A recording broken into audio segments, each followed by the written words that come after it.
Alright, so I know I said in the last podcast that I wouldn't be filming the revival of PSI 304, but I figured that doesn't mean that I can't keep you guys informed. So I've had a bit of a look. I gave it a compression test yesterday, and well,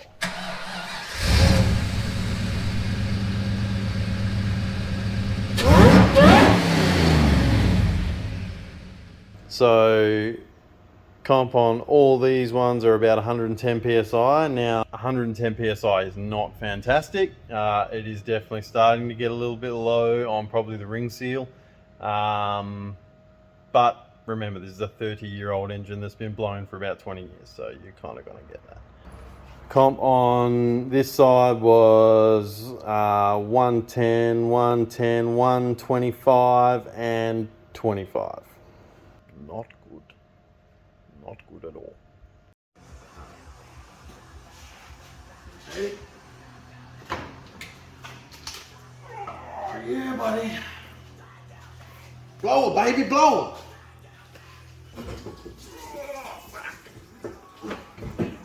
What is that? Oh yeah, number one's blown.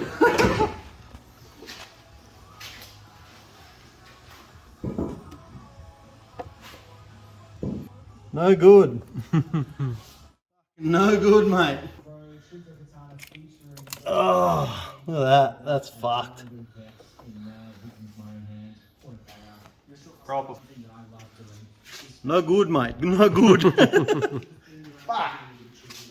And so at the moment the car is sitting chilling a bit like this, but I have gone and cleaned up, razor bladed all of my gasket surfaces and gone in there, the vacuum, made sure that we got everything out of the valley, everything out of the bores, everything's all looking clean and tidy, so that's ready for reassembly. And today I managed to pick up my heads from the machine shop, so they were vac tested and came up awesome, which is great. That means the valves are good, the springs are good, and really there was nothing wrong with them. Took about 4 thou off the faces just to get them nice and flat, and they look absolutely schmick, which is awesome. So I've also got pretty much the rest of the gear that I need. So ARP head bolts, ignition leads from ICE. If you remember, that number one lead was busted, so I just got a whole new set of ICE ignition leads. Regrind gasket set, and obviously all the vital fluids from our favourites at Penrite. The only unfortunate thing is that I don't have time to get stuck into it today, and I go back to work tomorrow, so it's going to be sitting idle for a couple more days, but I will keep you guys updated when I'm back on break and I get stuck back into it. But I think we're looking good. She's going to be ready for motivation. Fingers crossed. No more dramas. No more dramas, please. So I spent some time making sure that all the bolts have been cleaned and the threads have been taken, all of the old sealant and RTV and gunk off them. Look at the difference there, looking good from the old to the new. Then I grabbed some of this trusty high heat rattle can and gave them a coat with some clear just to protect them for the future. So it's time to prepare for reassembly, and I used a razor blade and some brake clean to clean all of my deck surfaces. Here's a bit of a tip: if you've got an old head bolt, cut those couple of slots in there and use it as a thread chaser. That's going to pull all of the old RTV and sealant out of the thread holes, leaving it nice and fresh. Here's my fresh heads back from the machine shop, 4 thou decked, but they're covered in WD-40 so they didn't rust. So give them a bit of a quick clean with some brake clean, have them ready to rock and roll. I've gone with ARP head bolts this time because the stock ones, well, I probably shouldn't use them for a third time. And this assembly lube is super important. Make sure that you get it all under the head of the bolt and around the washer so that you get a nice even torque rating. Also, these head bolts do go into water, so you need to use a good quality thread sealant to make sure that you don't get any coolant leaks after you get them reassembled. So here we go, I've set up the gasket, made sure everything's out of the way because these cast iron heads are heavy boys. Look at me go though, wrestling them like nothing. Looking for the dowel, where is it? There you go, first one in there, nice work Jeff. Second one, you beauty, didn't even fuck it up, nice work. So here I'm making sure I've got that thread sealant on those last bolts before running them all in with my trusty battery racket. Don't worry, I did actually use a torque wrench. These ARP bolts call for 70 foot-pound of torque, so we did that in 3 even steps at 30 foot-pound, then 50 foot-pound, and then finally at 70 foot-pound. Make sure that you start from the center bolts and then work your way out in a star pattern. That's going to make sure that you get a nice even clamp once you've finally got your head down, and hopefully we'll keep that head gasket intact for a little bit longer this time with any luck. Oh yeah, and that satisfying click. Look at those beauties, ARP 12 pointers.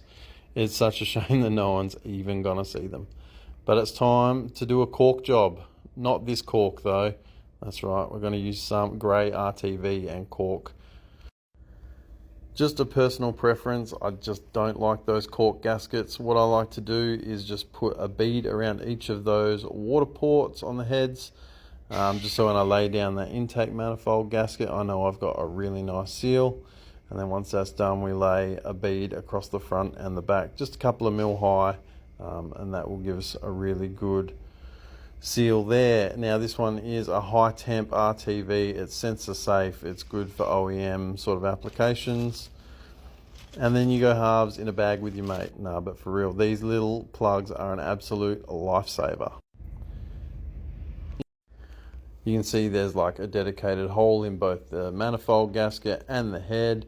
It just holds that intake manifold in place, so when you sit the manifold on it, it doesn't slide down and block your ports or your bolt holes or anything like that. Super, super handy. Should be able to get them from a Holden parts supplier. Look at them, that little white dot, it is really a lifesaver. Once the intake manifold gaskets are in place, I just put a little dob on either side just to make sure that we don't have any leaks, and then I leave it for about 10 or 15 minutes to tack off before we get ready for the big lift. And here it is. I know she's only a little blower, but it's friggin' heavy when you're trying to do it by yourself. Look, I'm trying to keep it up as high as I can while I get it in position, looking at my bolt holes, trying to line it all up before setting it down. You don't want to smudge that RTV front and back, because you're just going to end up with a nasty leak.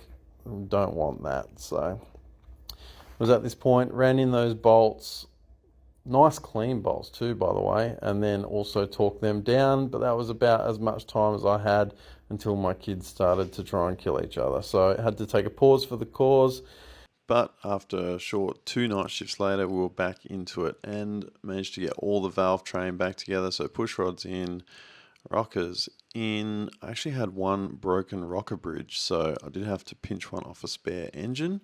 However, look at that, nice click and a click again. Oof, love that. And then it's time to seal her up for good. Now, the driver's side rocker cover is obviously a lot more difficult for obvious reasons, with the booster in the way and whatnot, and I wasted a lot more time than I'm willing to admit on that rear rocker cover bolt. I'd have large hands. Kurt's hands would have been handy for this job, but we got there in the end. And I also put those nice spark plug lead holders on there just because I like the aesthetic.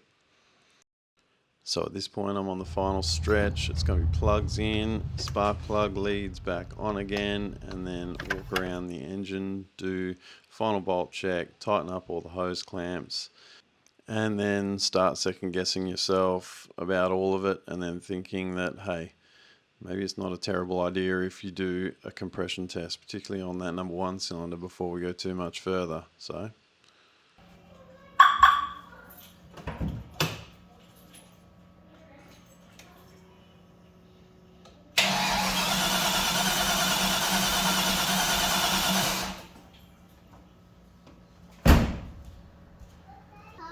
yeah, much better. Woohoo!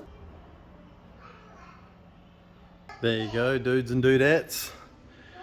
There's not much left to do now. Just got to put the intake pipe and the strut brace back on and fill it up with water, but she's just about ready to fire, so that's pretty cool. Yeah, I'm just going to go down to Bunnings now, get some distilled water, because I'm going to mix that up with the Penrite race coolant inhibitor, and yeah, see how we go. Compression test came up good, so pretty pumped on that.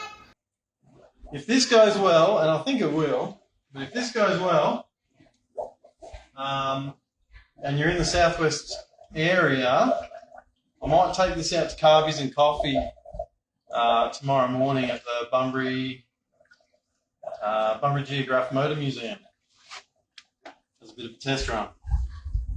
Fire in the hole. Look at that.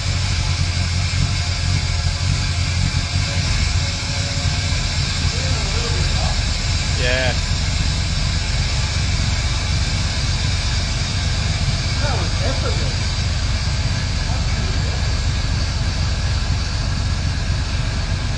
So I started pretty easily. First hit of the key, no dramas there. We're pretty happy with that. Not too surprised, but you know, pretty happy with that. Gave it a few more minutes. We just started checking for leaks, making sure that everything was ship shape, and yeah, just enjoying the fact that it was running again for the first time in 6 months, and then give her a few revs.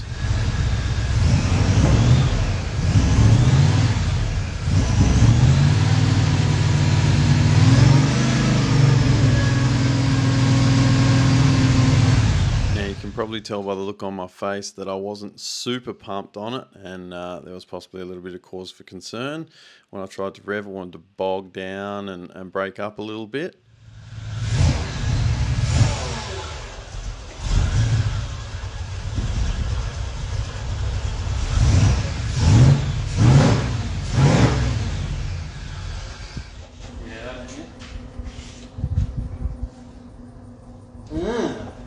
I'll get a bit of wire, I'll put it in diagnostic mode and see what the code is. What do you know? There's a hose. So after bridging pins 5 and 6 on the OBD port, we got the fault code being number 33, and that gave us the idea that it was a map sensor issue.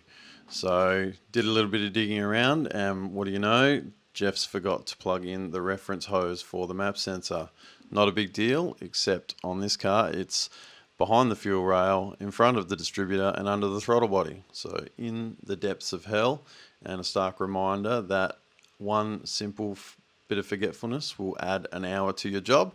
But we got it back together and had another crack. There we go.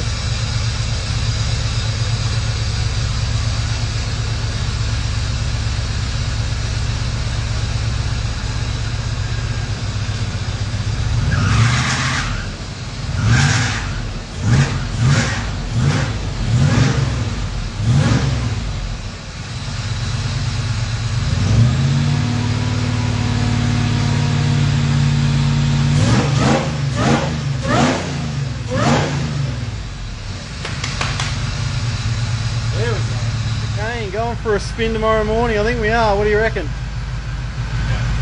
I'll chuck the bonnet on. I don't even know if I'll wash it, honestly. I'll probably just leave it filthy. I'll wash the windscreen. Gonna take it down. But yeah, she is filthy. But it's running good as. Look at that. Gross. So now that we've been able to confirm that the engine is okay and everything's healthy, it's time to give it a bit of an oil change. Now this oil is probably only about 500 kilometers old, but as you can see, the color of it, it's pretty dark. The engine's been open. It's been open to a lot of contaminants. So good idea to spin on a fresh filter and pour in some of our favorites from Penrite, HPR 30. And I got most of the 5 litres in the engine. A little bit of a spill there. But, you know, not too bad. Oh, another little spill there. Look, I am a man and I do not need a funnel, okay? Look, there's a tiny little spill. The rest of it got in there fine. And here she is, the big girl. She's back and hopefully better than ever. So, I took it for a drive yesterday, threw a bucket of water over it. It's still pretty dirty, but, you know, a lot cleaner than it was.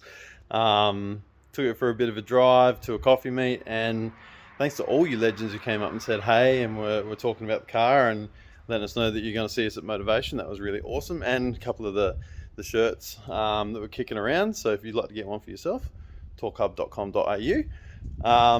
But yeah, honestly, I can't seem to find anything wrong with it now, which is a blessing. It seems to be, yeah, driving sweet. There's no rattles or noises or anything like that. It seems to have good power. I was taking it fairly easy, as you would. Yeah, she's making all the right noises. So what's next for the big girl? Well, motivation. It's only a couple of days away now. So I'm going to book it into the detailers this week, make sure she gets nice and clean. And that'll be pretty much it. I'll put a couple of tools and my camping gear on the back. And if you guys are in WA, if you're in Perth area and you are available this weekend from the 2nd to the 4th of Feb, Perth Motorplex Motorvation 38 is kicking off, and I'd love to see as many of you there as possible. And if you've got one of these, if you've got a shirt, please bring it. I'd love to see it. I'd love to say good day and talk about your cars as well, not just my car. I want to talk about your cars. I want to see what you guys got. So I know this one's been a little bit different. Obviously it's a vertical video. I've sort of saved a lot of my Instagram stories and stuff like that and sort of stitched together a bit of a video for you guys. We didn't have time nor the availability of both of us being around to be able to do one of our normal videos, so we kind of just smashed it where we could. Hope you've enjoyed it anyway. It's a good one if you got earbuds in and you're sitting on the toilet at work. Kill 10 minutes. That's it from me, guys. Thanks heaps for watching. Appreciate all the support. If you haven't already, please subscribe to the channel. We will have daily uploads over the motivation weekend, and I'll catch you soon. Cheers.